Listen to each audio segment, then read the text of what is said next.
This week marks 6 months since Austin police stopped the serial bomber in his tracks. A dramatic conclusion to one of the most terrifying 2.5 weeks in Austin's history. People afraid to check the mail, pick up a package, and even walk down the street.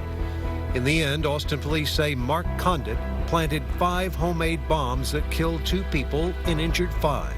Now, one of the closest people to Conditt is telling his story for the first time. KXAN investigator Aaron Cargyle has more on what life was like living with the Austin bomber.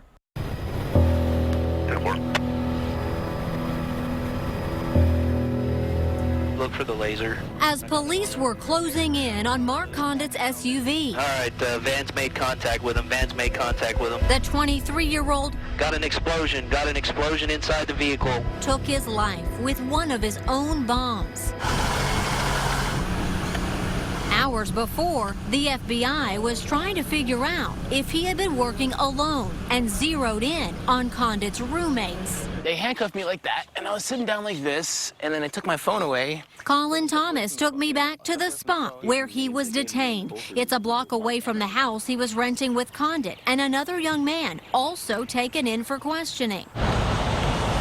After a 2-hour interrogation, Thomas says authorities held him for another 10 at Austin Police Headquarters.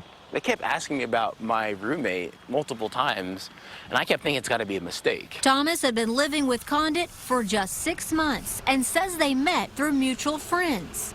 It was completely normal. In fact, he's the type of person to want to take the shirt off his back and help you out. Helpful, but also extremely private. We all mind our own business. I had people ask me, well, how didn't you know? Well, how could I know? He was a normal dude who did, well, perceptively normal. He knew how to hide it well.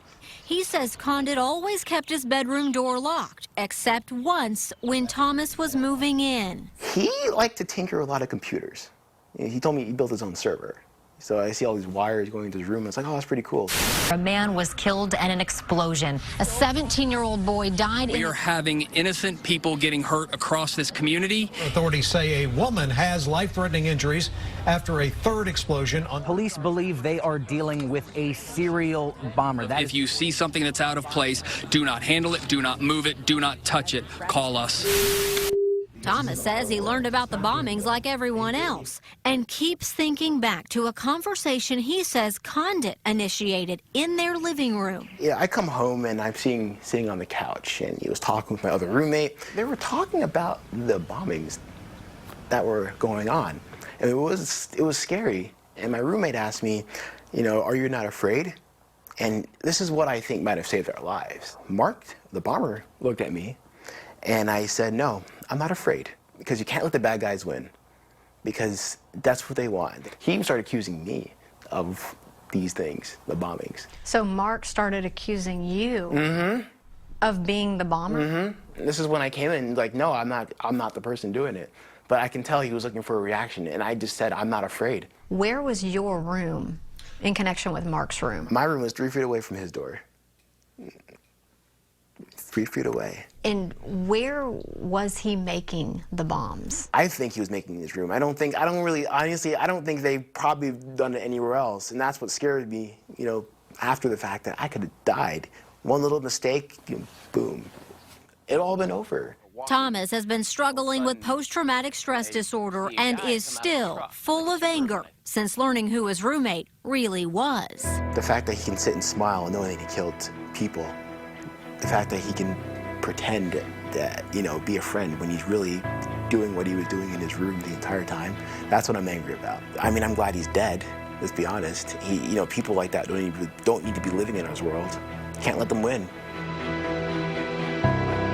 Here's a look at the lives forever changed by the Austin bomber. Anthony House was the very first person to pick up a package bomb on his front porch. He did not survive the explosion. Package bomb number 2 was left at the front door of Draylon Mason's home. The explosion killed him, and his mother was injured in the blast. A family member tells me they are still suffering. The next victim, Esperanza Hope Herrera. A family member tells me she is still undergoing surgeries. And then this young man, William Groth III, 23rd, and his friend Colton Mathis, they triggered the tripwire bomb. William tells me he and Colton are doing really well.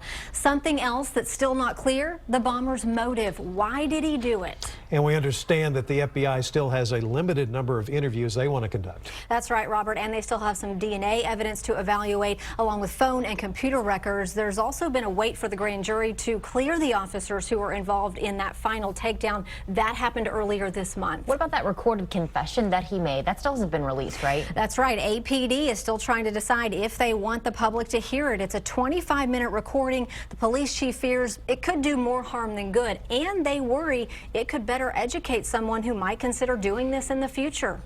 Aaron, thank you.